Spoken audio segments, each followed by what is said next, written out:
telling you whose head I'm going to pop into. Or out of. Up with our heads! Down with Versailles! Let her eat cake! Ungrateful bastards. Have you actually tried cake? It's not like I said, let them eat Brussels sprouts. The 7 laws of the sons of Noah. What non-Jews have as obligations to God and to humanity. It's our obligation to teach the world these 7 laws of the sons of Noah. We have to refine the world. We have to transform the world. We have to make the world a better place. How do you make the world a better place? You need to have a system. The oldest and most universal divine system in place is called the Noahide laws. Ultimately, if we do keep those 7 commandments we were given, we would actually do what God actually wanted us to do in the beginning. Supposedly, laws God gave to Noah.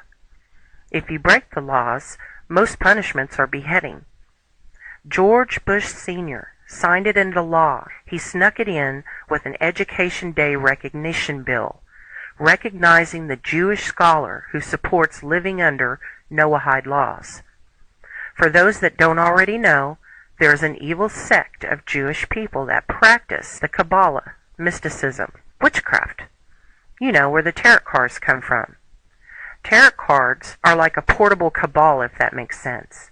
Both are hinged by a tree of life. It's a diagram with 10 points and 22 paths. There's your 22 major cards of the tarot, and also witches used to have 22 paths or courses of study. It's all the same old witchcraft, later called Kabbalah or tarot. Kabbalah originated in the 1600s, although they try and convince people it began way earlier. There's a lot of subtlety implied, though. In their rise to position, there's a bunch of ritualistic junk, and then they choose to be a goat instead of a sheep. The evils are all in there, and it's all based on the Old Testament and 12 tribes, you name it, 10 commandments. That makes it even more evil to me. Talk about the deepest depths of Luciferianism. And on the JewishScholars.org website, it talks about peace and love and how they want to implement the Noahide laws into the education systems and charities through the United Nations. This is some really creepy stuff. And this is who and what George Bush is honoring with the so-called Education Day. U.S. President George W. Bush discusses roadmap to world peace based on 7 universal Ben Noah laws. You can look that up. Among the religious leaders was Rabbi Yaakov Cohen, who represented the Worldwide Institute of Noahide Code, an organization dedicated to promote the Noahide Code of 7 universal Noah laws. Rabbi Cohen presented the roadmap to world peace, explaining that the Noahide laws will unite all of mankind. The Talmud lists the punishment for blaspheming the ineffable name of God as death. The sons of Noah are to be executed by decapitation for most crimes, considered one of the lightest capital punishments, by stoning if he has intercourse with a Jewish betrothed woman, or by strangulation if the Jewish woman has completed the marriage ceremonies but had not yet consummated the marriage. In Jewish law, the only form of blasphemy which is punishable by death is blaspheming the ineffable name Leviticus. The Maimonides state that anyone who does not accept the 7 laws is to be executed, as God compelled the world to follow these laws.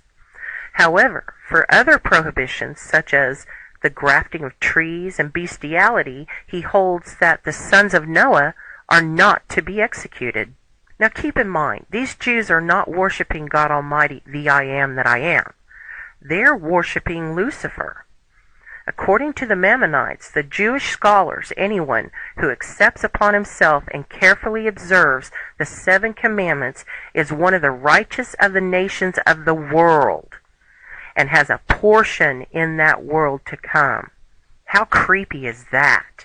According to Wikipedia, in practice, Jewish law makes it very difficult to apply the death penalty. But America is under a U.S. law now, isn't it? That's crazy. If you look on their .org page, you'll see they're all up in the United Nations talking about world peace and coming together in unity. Blasphemy against God is probably the law that will cause Christians to be beheaded, because these Jews are demonic. They don't believe in Jesus Christ, so to them, we would be worshiping a false god. Now, this is a small group of Jews that practice this. It's like the evil Jewish Pharisees back in the time when they crucified Jesus on the cross. These are those that claim to be Jews, but are not. God literally calls them out in the Bible for what they are. In Revelation 3:9, "Behold, I will make them of the synagogue of Satan, which say they are Jews and are not, but do lie. Behold, I will make them to come and worship before thy feet, and to know that I have loved thee." Like I said, in their little rituals to grow in levels, they literally proclaim they are goats and not sheep. In layman's term, they are Satan's, not God's people. Now, for those who will proclaim it's like the Muslims claiming only a small group are responsible for evil, like ISIS, let me clarify something. All Muslims read the Quran and believe in Islam that tells them all to murder us. Not all Jews believe in the Noahide laws. That's the difference right there. So don't go blaming all Jews for this. Recognize the source this is coming from. Those claiming to be Jews that are not. Revelation 3:9. So apparently this Noahide law can be implemented at any time. But something like this, it can only be carried out with a nationwide martial law in place. Now, I did a video a couple of years back, Guillotines in the U.S. Update, January 2014. I'll leave the link in the description. It talks about the state of Georgia lawmakers trying to pass a law to use guillotines in prison for organ harvesting. It didn't pass, but apparently the guillotines were brought in during this, and they're all being stored on military bases. 30,000 guillotines is what's reported. So the guillotines are already here. Bush has already passed the law to go back to the Noahide 7 laws, which includes beheadings if you break the laws. The Institute of Noahide held the event One People, One World at the United Nations, demonstrating the universal appeal of the Noahide 7 laws, regardless of divisions of nationality, class, or creed. They claim to be protecting everyone, both Jews and non-Jews, labeling it a humanitarian effort, an attempt to promote its values. Just don't break the laws and you won't be beheaded. Off with his head! Off with his head! Off with the head! Off with the head! Off with the head! The head is interfering! Off with his head! How dare you! Off with his head! They don't want Americans, Canadians, and other Western countries to know what is coming. And that is a plan to intentionally collapse Western society. If you don't believe me, read the plan that's been in the books for over a century, planned out by the Illuminati and penned by Albert Pike back in the 1800s in his 3 World War predictions. Gray State was simply too threatening. It revealed too much, not just the obvious points of what could happen with the collapse of a society, things like martial law, food shortages, and a provisional government. It goes beyond this. David knew a secret, and he left it inside of the trailer for Gray State, in plain sight. All of that is happening in Jerusalem this week.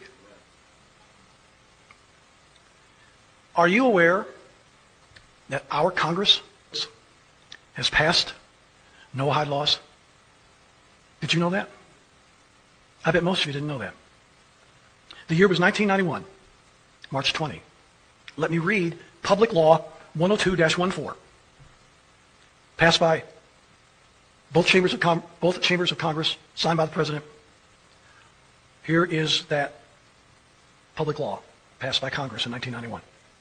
Whereas these ethical values and principles, Noahide laws, I skipped some of the beginning, mumbo jumbo. Whereas these ethical values and principles have been the bedrock of society from the dawn of civilization, really? The Talmud, which means the Jewish rabbis, through oral tradition, manufactured the Noahide laws out of thin air. They didn't come from the Bible. They didn't come from God. They came from the Jewish rabbis who wrote the Talmud. But our Congress said that the Noahide laws formed the bedrock of society from the dawn of civilization, when they were known as the 7 Noahide laws. I'm quoting. Whereas the Lubavitch movement, that's the founder, the rabbi who founded this movement, whereas the Lubavitch movement has fostered and promoted these ethical values and principles throughout the world, whereas Rabbi Menachem Mendel Schneerson, leader of the Lubavitch movement, is universally respected and revered, and his 89th birthday falls on March 26, 1991, whereas, in tribute to this great spiritual leader, the rabbi, his 90th year, will be seen as one of education and giving, the year in which we turn to education and charity to return the world to the moral and ethical values contained in the 7 Noahide laws. And whereas this will be reflected in an international scroll of honor signed by the President of the United States and other heads of state. Now, therefore, be it resolved by the Senate and House of Representatives of the United States of America in Congress assembled, that March 26, 1991, the start of the 90th year of Rabbi Menachem Schneerson, leader of the worldwide Lubavitch movement, is designed as Education Day USA. The President is requested to issue a proclamation calling upon the people of the United States to observe such day with appropriate ceremonies and activities. Close quote. Every president since Jimmy Carter in 1978, including Donald Trump, has signed this public law installing Noahide laws and Chabadism in the United States. Every single president, Democrat or Republican, since 1978 has signed this document instituting Noahide laws and Chabadism in America. Here are some things you need to know.